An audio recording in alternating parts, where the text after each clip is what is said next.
So, real talk, ang dumi ng table ko, ang dami kong re-reviewin, pero ayoko muna ngayon na medyo mamahalin siguro. Mayroon akong trip na i-unbox. Eto actually, this one is a budget. Hear me out, okay? Maiba lang. This one is a 1-star ang brand, 14-inch solar. Take note lang ha, solar electric fan. And sa isang box na to, kasama na pwede ka mag-charge ng smartphone. Yes, solar electric fan. Again, saan pwedeng gamitin itong mga ganitong natin? I'm sure na-imagine nyo na. Solar electric fan, tapos pwede mag-charge ng smartphone, AC-DC dual power, may ilaw din po siya, may pailaw daw, yun, may pailaw daw siya, so on and so forth. Yes, I think very useful ito sa mga kababayan natin na medyo laging binabagyo or walang currently siguro, walang kuryente, alam mo na, hirap ng buhay, possible. So, kung may extra cash kayo, baka maging helpful ito. Let's try. Open natin. Yun, no? So, meron tayong, obviously, part to ng body ng electric fan. Magkalat muna tayo rito, ha?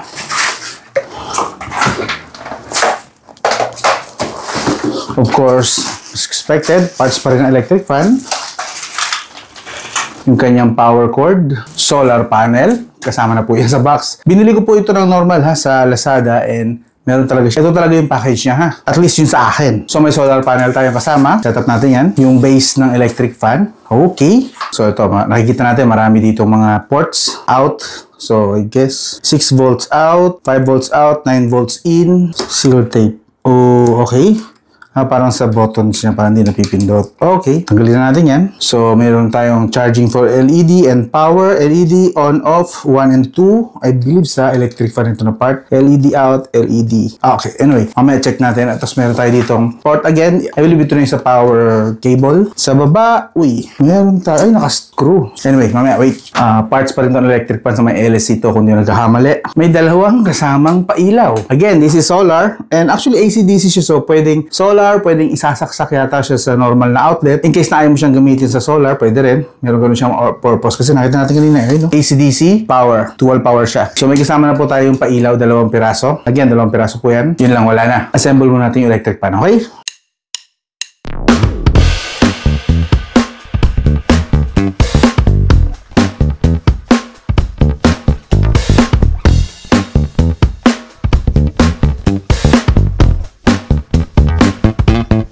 So, na-assemble na natin yung electric pan lang muna.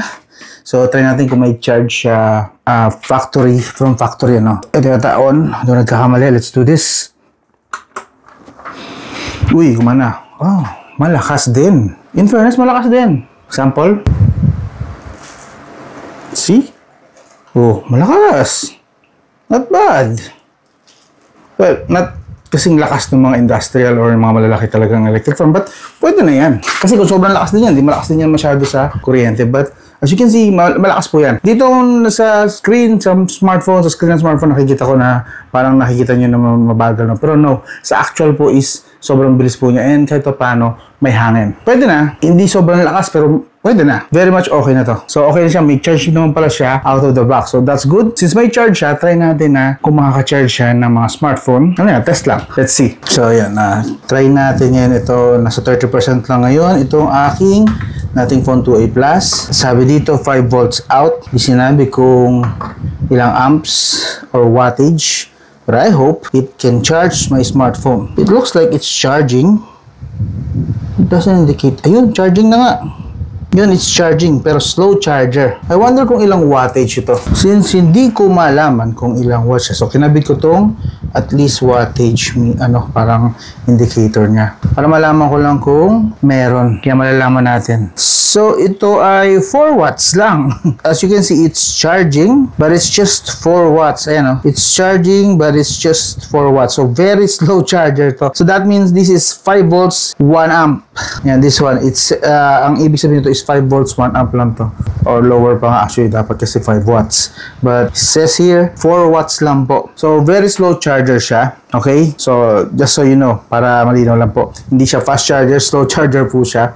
So, that means kung i-charge nyo rito yung phone nyo rito, mas maganda naka-off na lang para ma-full charge. Otherwise, sobrang bagal mapuno nito kung naka-on pa ito. Kasi, as you can see, 4 watts lang. So, yeah. And at the same time, Naka-on pala yun. The whole time naka-on yung electric fan. What if patayin ko ang electric fan? Ooh, may number 2 pa pala siya. Yun, ang lakas na. Kaya sabi ko kanina nga pala, no?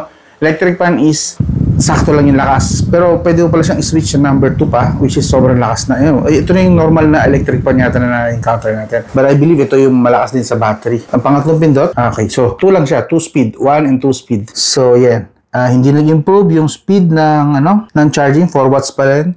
So, yun lang talaga yan. 5 volts, 1 amp lang po ito. So, confirm yung part na yan. Now, other features. Ito kapag gusto mo siyang i-charge sa normal na outlet. Test na natin mamaya. Wala nang mawawala kung ito-test natin.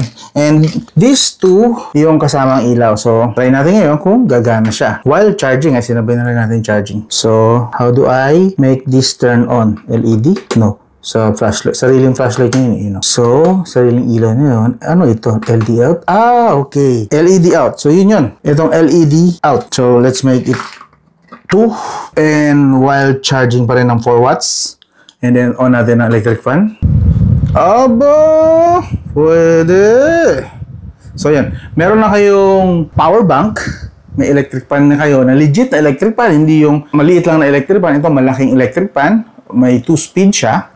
And then, meron din tayong pailaw. So, actually, ito lang kailangan mo. Like, kunwari, nasa farm ka, magbabantay ka ng bukid.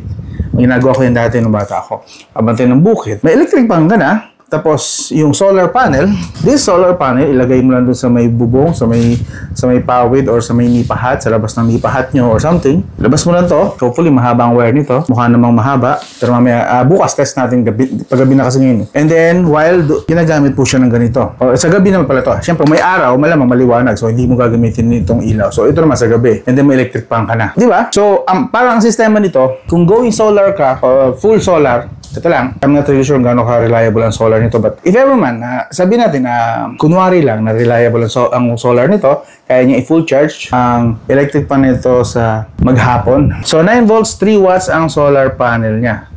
I think slow charger yun, no? But anyway, siguro malamang maghapon bago ma-full charge ito. I'm not really sure about that, pero we'll see. So parang ang mangyayari, one time, big time mo na siyang bibilhin. Bibili mo siya ngayon, hindi ka nagagastos. Unless, siyempre, gamitin mo naman itong power outlet niya, i-charge mo naman siya sa normal na wall outlet. Like doon sa outlet na yun. Yan. Doon mo siya i-charge, which is doable kasi nga dual power po siya. Again, AC-DC, dual power. So, I think this is nice. Note ko lang bago tayo lumipat sa ibang part ng video, we started at 5 p.m.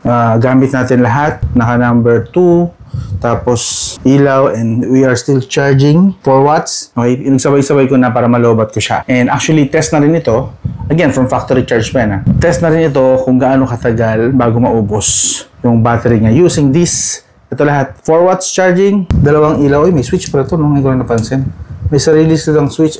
Aside sa switch dito, na button. Itong button na to. Ito nga yung button. May individual switch pa, just in case lang. And actually, may kahabaan din yung wire. Not bad. And again, yung electric fan. Okay, so hayaan ko siyang tumakbo. Tingnan ko kung gaano katagal bago maubos ang charge niya. To be honest, pag umabot to ng 8 to 10 hours, mapapawaw talaga ako. Bibili ako ng 3 pa nito para sa ilalagay ko sa ibang part ng bahay at lalo na pang camping. The best sigurado ito. Anyway, fast forward ulit tayo. So, ang price po niya is 1,169, okay? Huwag po kayong papano dito sa 800. Ang 800 is parang emergency light lang na may solar. 12-inch ay 1,069. 12-inch lang yan, pero I would recommend, like this one. This one is the 14-inch. So, this one, so ito yan. 14-inch, 1,169. Okay? And then, ito namang isa is 14-inch din, pero 2,188. Why? Why is this special? Hindi naka-indicate dito bakit sa special. Bakit? Ito ay 1,169 and this one on the other hand is 2,189. May sarili siyang LED light, ganon. 16-inch fan. Medyo ano siya, confusing. Pero ito yung binili ko kasi, 1,169. But anyway, I'm still charging it. And meron tayong 43% from 30% kanina. At kalahating oras na. Kalahating oras na natin pinapatakbo ang electric fan sa number 2. Tapos 2 bulb. At 4 watts na charging speed. Okay, balikan ko kayo mamaya. So yun, mag almost 8 PM na. So, 3 hours. Nasa 3 hours na rin. Tumigil na yung charging. Pero tuloy-tuloy pa rin yung electric fan. Pero pupungas-pungas nga lang yata. Pupungas-pungas na. So, palobat na talaga siya. So, 3 hours. Charge ko uli siya now. Pero sa outlet lang muna. Bukas na yung solar kasi gabi na eh. So, ito, try natin yung kanyang solar ngayong umaga. Binasa ko siya ngayon, no? Slow charger lang pala ito, no? 3 watts lang maximum power niya. So, expect natin maghapon ito. And sa maghapon na yun, I'm not really sure kung kaya, kung mag-full charge nga siya sa maghapon. But, it can charge. It's just that 3 watts. 3 watts. Balikan ko kayo kung kamusta yung charging niya after the next day. Okay, bukas balikan ko kayo. So, ayun, no, gawing tanghali na, no? Kaso nga lang, makulimlim. I'm not sure kung mapu-full charge to ng maghapon. Pag ganito kakulimlim, malabo. Yeah, tapos 3 watts pa. Malamang 2 days to. So, consider nyo rin pala na yung sitwasyon na yes, may solar tayo, pero nakadepende pa rin sa sikat ng araw. Like today, makulimlim, it's not ideal for solar charging. May matcha-charge pa rin naman po yan, don't worry. Meron pa rin po papasok yan na power. But, konti lang, mababa lang. And kung ganito ang sitwasyon, ngayon, tag-ulan, kasi gawa ng monsoon period, 2 days to. Worst 3 days bago maka full charge tayo. So, solar is good, but yeah, slow charger pa kasi. Again, remind ko lang kayo, ha? 3 watts, 9 volts. Anyway, continue ko na lang din. Now, if worst comes to worst nga pala, remind ko lang kayo na meron pong second option. Maulan, talagang kailangan nyo yung kuryente at kailangan nyo gamitin itong electric fan at yung ilaw. Dadali nyo siguro sa bukid. So, hanap muna kayo ng pwedeng pag-usapan kung pwedeng makicharge kayo using outlet sa wall. Yeah, meron po siyang option na ganito. This one naman, sa likod isasaksak.